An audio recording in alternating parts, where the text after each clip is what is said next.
following delivery, which is really just not great for the mother as well as the baby. And this has been proven by research time and time again.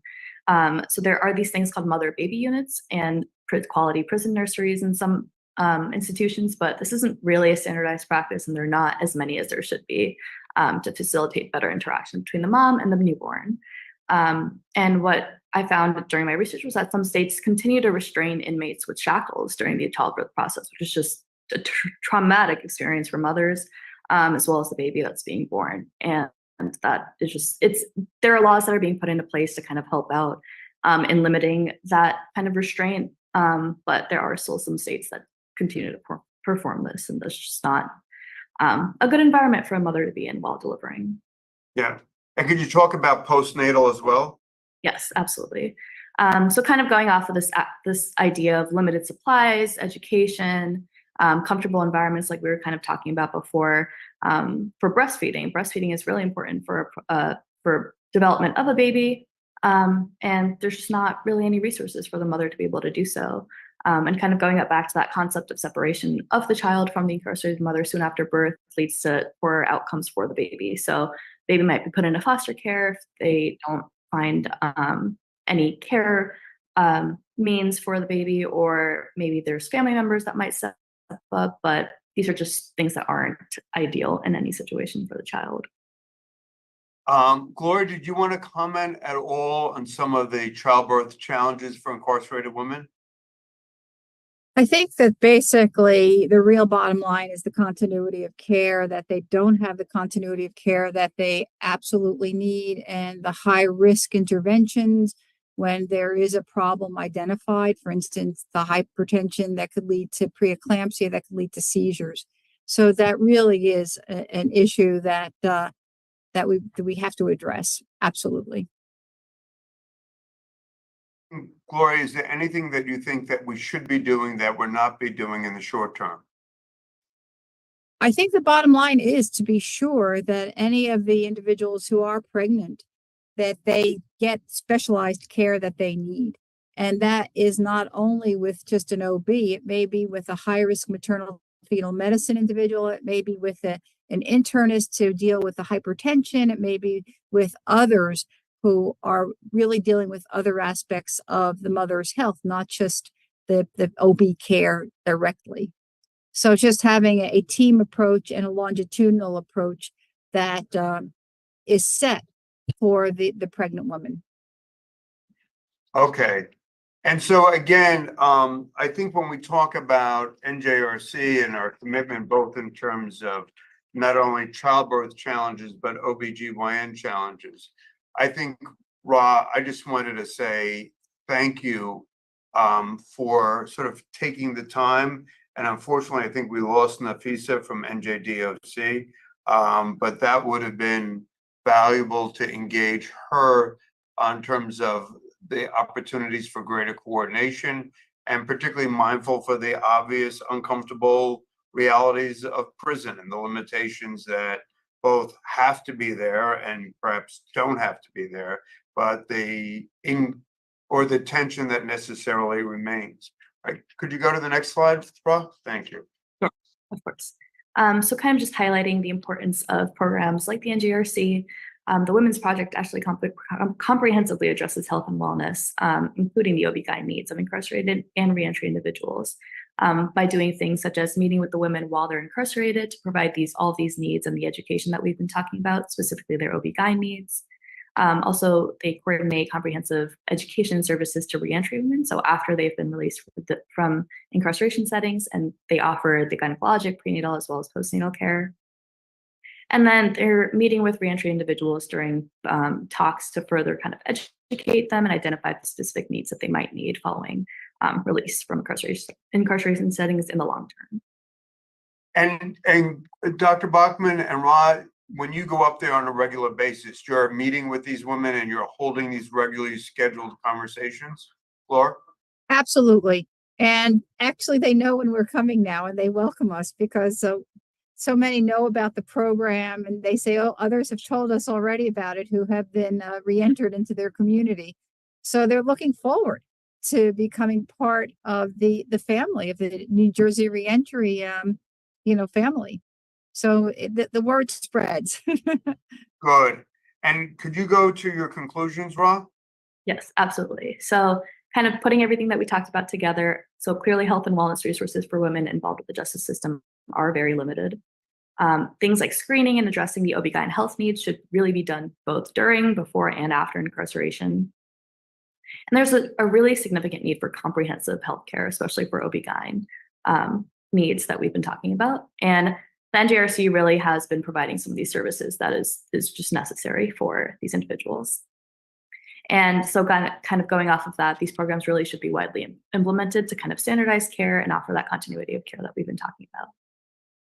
Great. And I just wanted to open up to see if anybody, Suzanne, if you had any questions for Dr. Bachman or Ross, as Suzanne is our clinical director, or Denise, or did anybody have any questions? Laura, anyone? I do, Jim. Go ahead. My question is, how many jails, prisons are equipped physically for delivery rooms or wherever and post delivery to handle that? We can give you that information, Pud. I mean, we have that information on a survey that we'll be able to provide you. I think the real challenge in New Jersey was the length of time that mothers can. That's why, unfortunately, we lost my dear friend Nafisa Goldsmith, who works for NJDOC. But one of the real challenges in New Jersey is the amount of, for lack of a better phrase, the amount of time that a mother can be with the child at the facility during those critical months. And so it's not necessarily, in terms of New Jersey, the access to healthcare, but it's the access to the child. I don't know Gloria, did you want to comment on that? Oh, absolutely.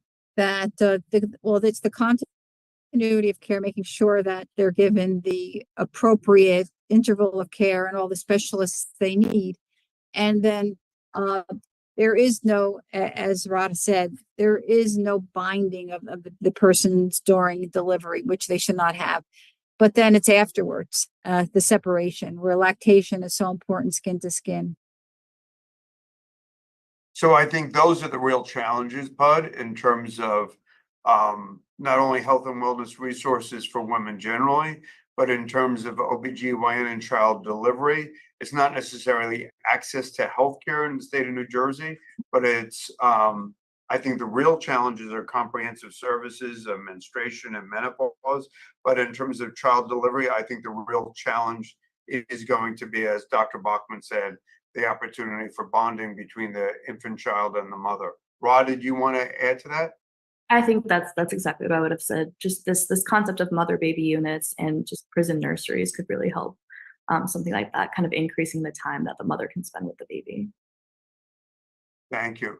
Did anyone else have a question for Rahat, or for Ra, or for Dr. Bachman as to the presentation? But I think it was excellent.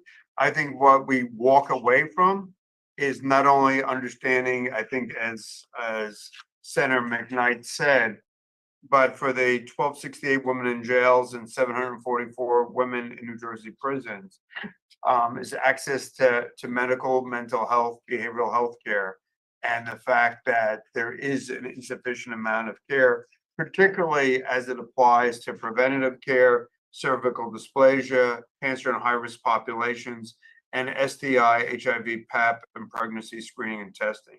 And then, as Gloria said, time and time again, support during menstruation and menopause, not only in feminine hygiene products, clean clothes, medications, but as Ross said, in terms of access or recognizing the importance of living conditions. And lastly is, I think as Ross said, access to prenatal medical specialists, which is critically important, not only delivery, but postnatal, and having the opportunity for the child and the mother to spend a considerable amount of time after birth. Does anybody have any questions for either soon-to-be Dr. Vyas and Dr. Bachman? And Ra, can you just share a little bit about your background, and then we're going to move on? Yeah, absolutely. So I'm about to be 26 years old. I graduated, I'm from Parsippany, New Jersey, so I've been in New Jersey my entire life almost. I went to the University of Pennsylvania for my undergrad. I graduated in 2020. Did my master's in New York after that, and now I'm a third year at Robert Wood. I'm very excited to kind of start rotations and continue research as well. Good, and thank you so much. Absolutely. And seeing, Dr. Bachman, is there anything else you want to say in conclusion? And again, I'm really most grateful for the time and the effort of the OBGYN Challenges for Incarcerated Women, the broad-based survey, and then drilling down as Rod did. I keep saying Rahat. My general counsel, her name is Rahat, so I just sorry, Rahat. No worries. As Rod and Dr. Bachman have. Gloria, any other last statements? I just want to reemphasize that I speak nationally, and NJRC and the team here are known now, and they're really the template of what other states, what other organizations should be doing for this population of individuals. So I give everyone a round of applause. Thank you so much. Thanks, Rod. Thanks, Gloria. And now, again, now everybody's starting to join back together. And but again, we're going to make the slides available. We'll make the slides available to all of our participants. And I want to say thank you to Ra, soon to be Dr. Vias. I want to say congratulations for her recognition for the national conference. And NJRC is very much honored to partner with RWJ Medical School in New Brunswick under and the great leadership of our medical director, Dr. Bachman. And with that, we're going to move from healthcare to microloans. And I'm going to ask Sharon just to describe the LaFrac Foundation. We're really very much honored to be blessed with Francine LaFrac and the LaFrac Foundation, who supports the LaFrac Wellness Center. But a generous donation from Francine LaFrac provides microgrants to women, the women of the Women's Project, to help sustain them. And Sharon, could you talk a little bit about the qualifications and the rubric for determining whether or not somebody's eligible, and how much money have we spent so far? Sharon? Okay, definitely. So it's wonderful to be here. Congratulations, Dr. VS. Excellent presentation. Yes, so we're so blessed to have Francine LaFrac as part of New Jersey Reentry. And thanks to Francine, we were able to give up to $100,000 worth of grants to women who are struggling. And the criteria is for women to be at a place where there's an obstacle, and that obstacle would prevent them to getting to the next step. So therefore, we can pay careers in housing if they have a job and they're ready to move forward for the next step. If there is past fines and that's preventing them from getting a job and from getting their license, we can pay for that. We can pay for schooling, we can pay for licensure, and the follow-up is most important. So we follow up every 3 months to make sure they're successful with the steps ahead. And without this grant, so many women would not be able to move forward. So we have provided everywhere from $6,000 to $25 to get them over to the next phase. And so we have spent close to $80,000 up to this point. So we've spent $80,000, and again, the monies for the LaFrac Foundation microgrants, there's no compensation, there's no payback, there's no schedule. This is a direct grant that is eligible for these women and for the LaFrac Foundation. And then our auditors reported to the LaFrac Foundation, who then, obviously, after we have an internal grant process. So again, if anyone from Dr. Bachman and the Healthcare Navigation Program, or for women is coming from Edna Mahan, or in the case that Sharon deals with, many women that have been released, that have challenges, whether it's rent, whether it's car payments, whether it's a child's medical bill, whether they're concerned about their insurance. Sometimes women shift from family care to Obamacare, and there are gaps in service, unintended. And so the name of the game is provide a stopgap financial measure for women to stay whole during a difficult period of time. Denise, did you have any questions? Or Suzanne, anybody have any questions on the LaFrac Wellness? Great. Does anybody have any questions for Sharon at all, or know a woman who is interested in having a micro grant? Sharon, could you just share your email address? Okay, sure. I'll put it in the chat. Thanks. So Sharon will put it in the chat.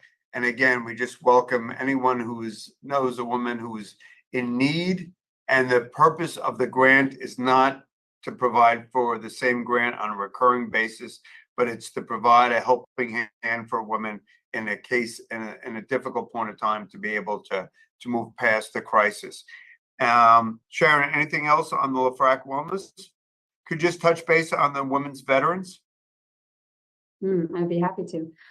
So it's so enlightening to hear what's going on and what's not going on inside the prison system. Women veterans are more likely to experience some types of traumatic Could you speak up a little louder? I'm sorry.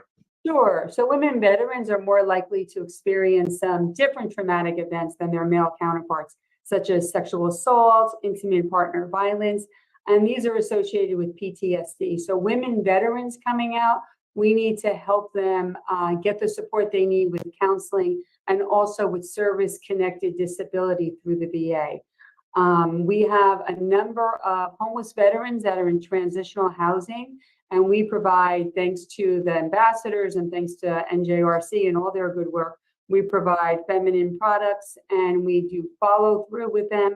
Often, many of the women veterans do not get the OBGYN through the VA, so we have to outreach privately in getting them those services. So women veterans have more complications and have a great need for NJRC. So I'm so grateful that we have the opportunity to provide that for your leadership. And again, thank you, Gloria, for your leadership as well in steering the ship. But so it's just a challenge for women accessing healthcare, women accessing healthcare in prison, women accessing healthcare as veterans, women accessing healthcare in general. It's very, very difficult. And what's particularly frustrating is with the VA is if the VA doesn't provide healthcare, then we have to identify an alternative source for this women veterans. And it's a challenge, not only in terms of medical care, but behavioral care. It's almost as if women veterans have an additional hurdle that they have to overcome. So again, I just wanted to emphasize what Dr. Bachman does at Edna Mahan, what Rod has done in terms of surveying the women at Edna Mahan in terms of healthcare, whether it's OBGYN, whether it's medical and behavioral, but it's also taking care of all of the women that are coming home, leaving Edna Mahan, leaving county jails, and providing support both on the microgrant side and again, Sharon on the veteran side. And with that, I'll ask Lacey if Lacey could please post our metrics. Lacey, could you please turn your camera on? Thanks. Thank you. So this is, if I can go through this, this raw, you see an increased number in NJRC female participants. We now have 4,930. I think that is up from the 4,211 back when Rod did her original OBGYN challenges back in, Rod, was that 2023? Yep, 2023. Okay, so here we are in 2024, and we've increased the number of women participants again from 4,211 enrolled in the Women's Project to now 4,930 women. And what's important in this statistic is that 60.43% are either in employment, education, ongoing school, or training, job training. So that's 60.43%. Overall, it's a stronger, higher percentage than the men. And Sharon, is this number correct? 76 female veterans? Yes, it is. Thanks. Okay. And so just in terms of, and I'm going to ask Dr. Bachman to talk a little bit about it, you'll see in terms of the NJRC women's statistics, we have 3,366 enrolled in Medicaid. We have 1,613 in addiction treatment, 1,091 medication-assisted treatment, and 1,991 at medical treatment. Why is that Medicaid number so important, Dr. Bachman? For continuity of care, especially prescription care, so that if I'm on a medication that I absolutely need, and with reentry, I don't have any way to pay for it, I probably am going to be going back to either the mental health issues that I've had or the endocrine issues, etc. So there's just lots of hurdles that we're eliminating by doing what we're doing. Thanks, doctor. And we saw the 60.43, that's the annualized employment rate, education and apprenticeship training. Thanks to the great leadership of our General Counsel, Rahat Chada, 813 birth certificates achieved, 381 MVC driver's licenses, and 219 persons in training. And again, I just want to thank Dr. Bachman, as our medical director, Lacey Ann Francis, who does so much work as our integrated systems, Sharon on behalf of veterans, Christine as our licensed social worker, and Tatiana, Salesforce specialist. And before we conclude, and it's 11:57, so we'll end on time at 12 o'clock.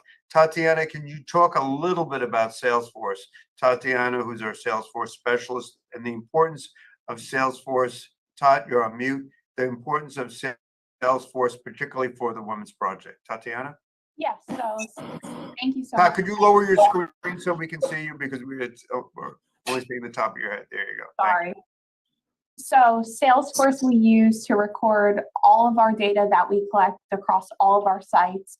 It's especially important to make sure that we're following up with our clients. Are they receiving the medical care that we referred them for? Has their Medicaid been approved so they can have a continuity of care?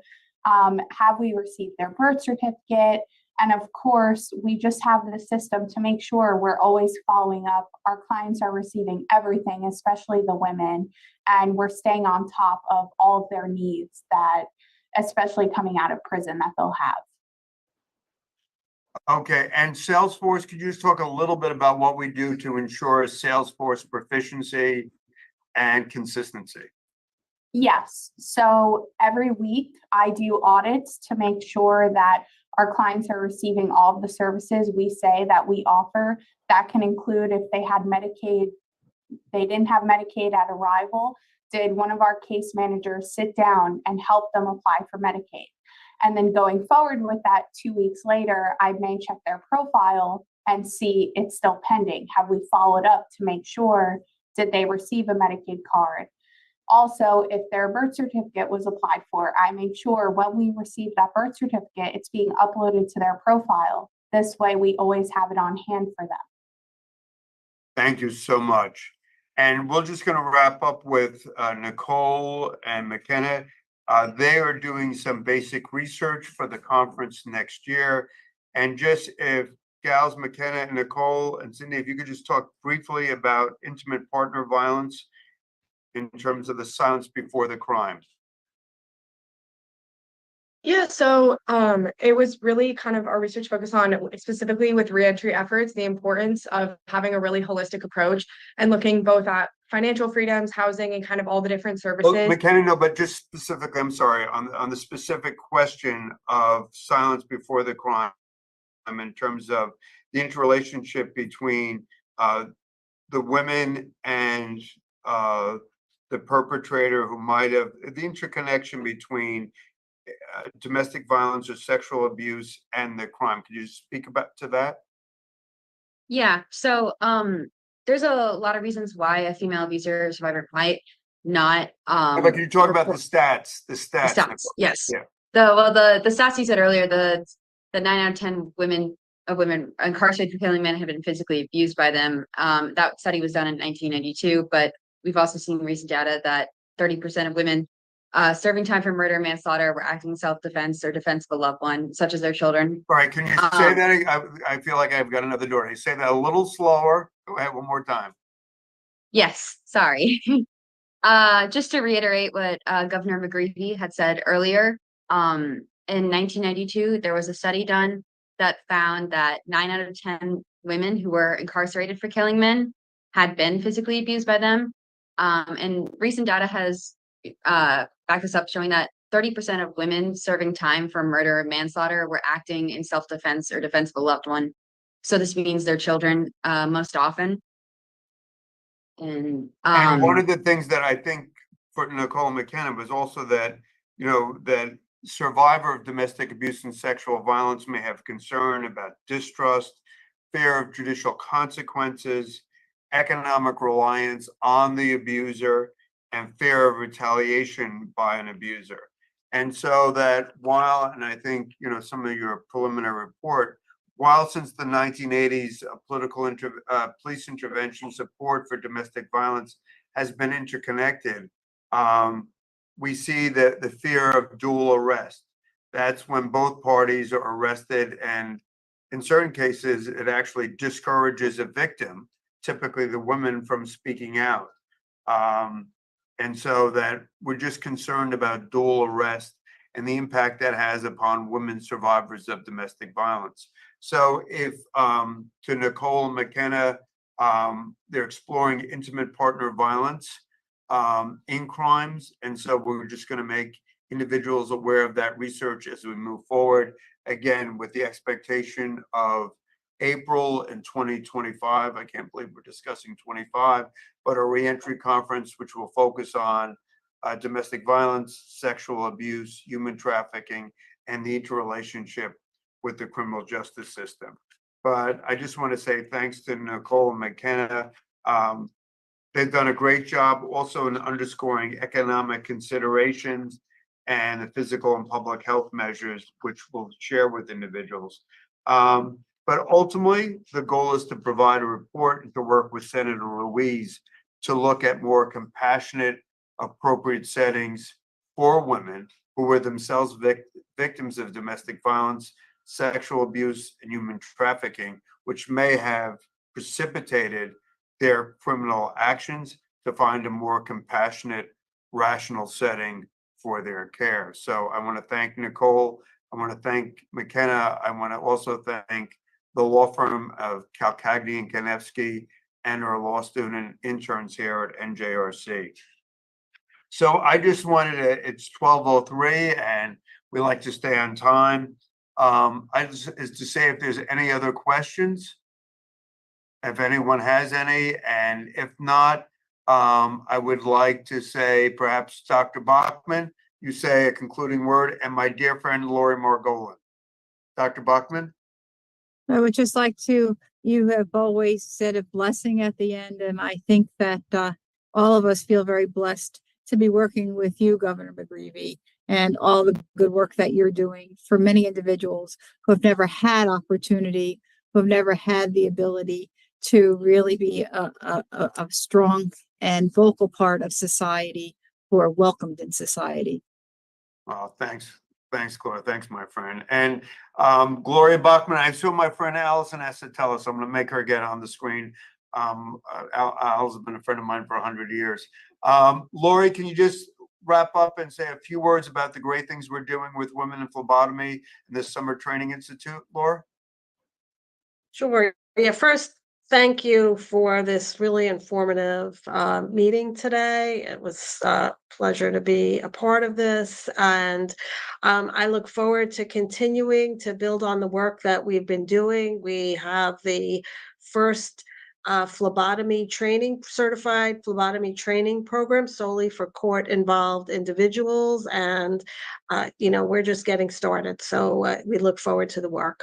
And we're trying to look at a next course, looking at pharmacy technician.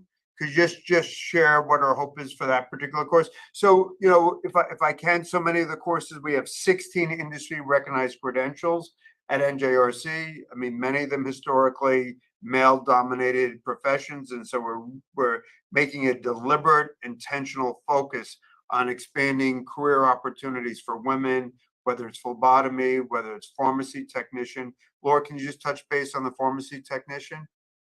Yeah, pharmacy technician, there's it's not an issue getting the certification, but employers are But we're very looking, we're looking to we- developing, identifying, but what is the course? What would the course train somebody to do? It's a certified pharmacy technician so that they would work in, one of the big pharmacies, CVS, Walgreens, or the smaller ones, and How assisting about our the independent? pharmacist. Yeah, exactly. Yeah, and it's a pathway to other health professions as well. And that's the thing that's really important about everything that we do. It's on a pathway. So the women, whoever takes these courses, can go on and continue their education, continue to get certifications, increase their earnings, and there are no dead ends. Thanks, Laura. And with us, Allison, who is our partner, and I want to say thank you so much to her and Senator Ruiz. Part of and as Allison knows so well, our next conference is going to be focusing on domestic violence, sexual abuse, human trafficking, and the correlation or the intersection with women in terms of their behavior as a response to these traumas. And Allison has spent so much time, particularly focusing in on the latter, on human trafficking. Allison, last thoughts? Thank you, Governor.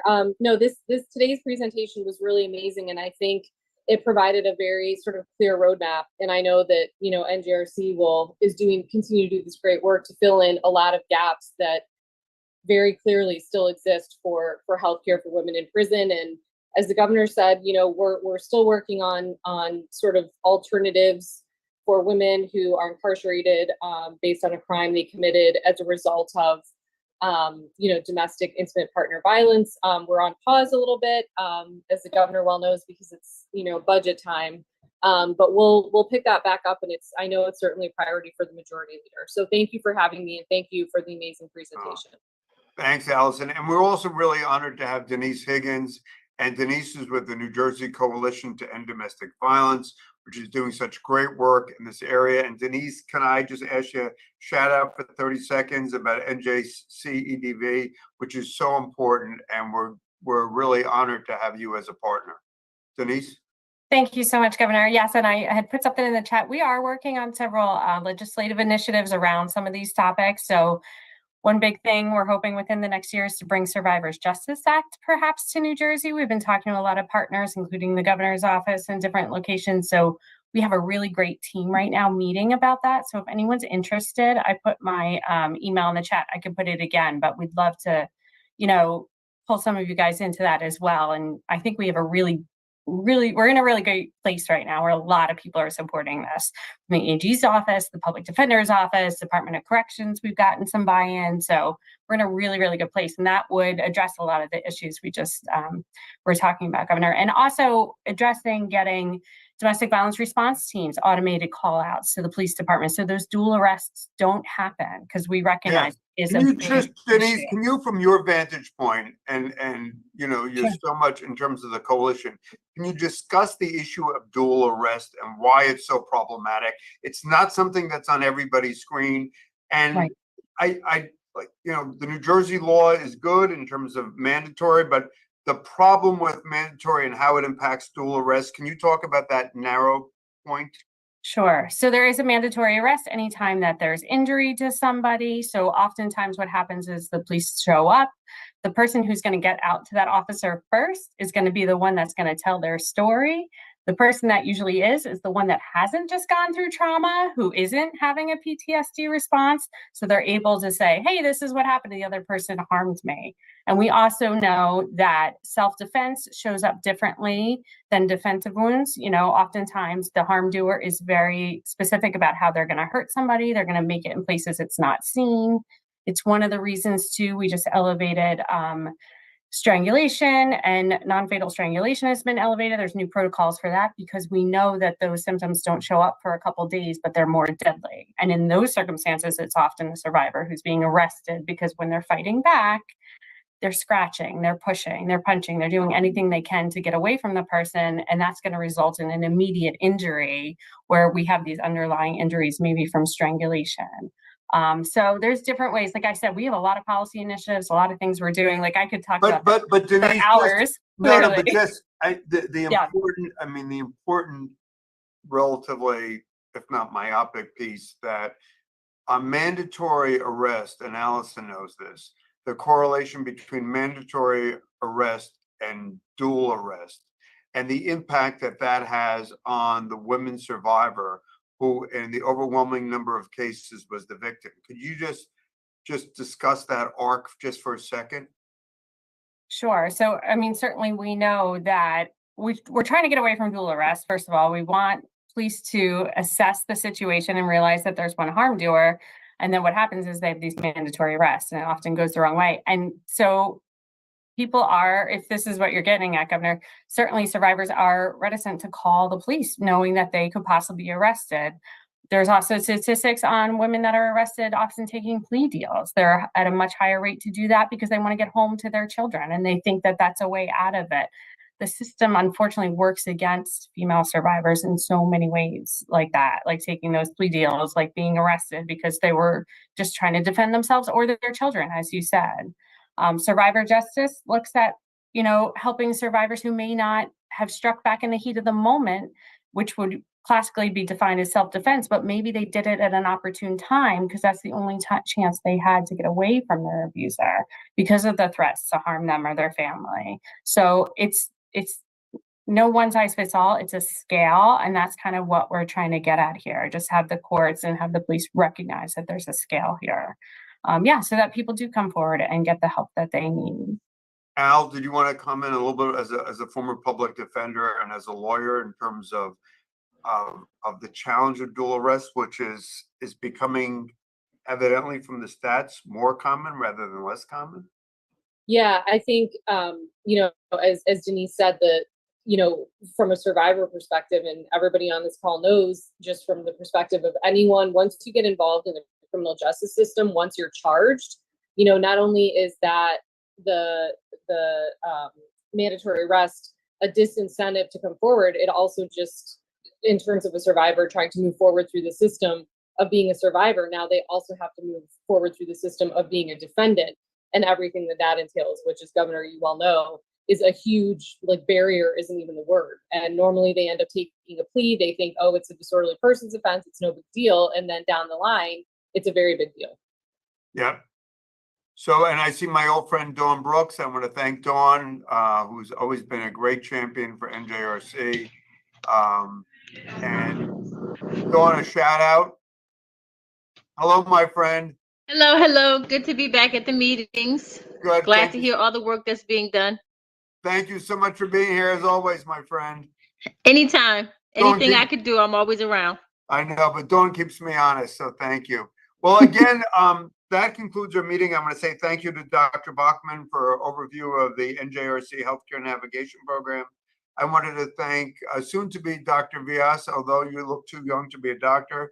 I want to thank her for her presentation that said the challenges for incarcerated women, specifically as it applies to OBGYN and prenatal and early childhood care.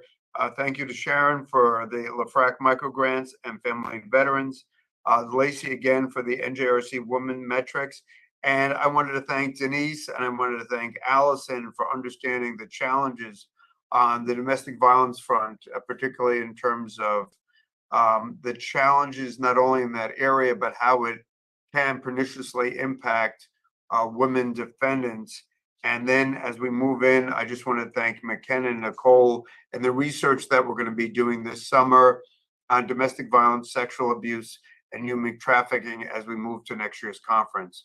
And as we always end with a prayer, Putty, Suzanne, why don't you end us with a prayer? Go ahead. You're on speaker. Pud, what we see is your hand. There you go. Be patient. Dear Lord, thank you for the work that New Jersey Reentry does. And thank you also for the persistence and leadership of Governor McGreevy. He is the best. Thank you, dear Lord. Well, I think there would be quite a few people that might object with that prayer, but thank you. I don't know if it's theologically sound, but thank you, Bud. I appreciate it. Oh, stop. There you go. Strong Irish woman. I just do what I'm told. All right. Well, thank you. Thank you very much, everyone. I appreciate your time. Okay, bye-bye. Take care. Bye-bye. Bye. Bye. Thank you. Thanks so much. Bye-bye. Bye.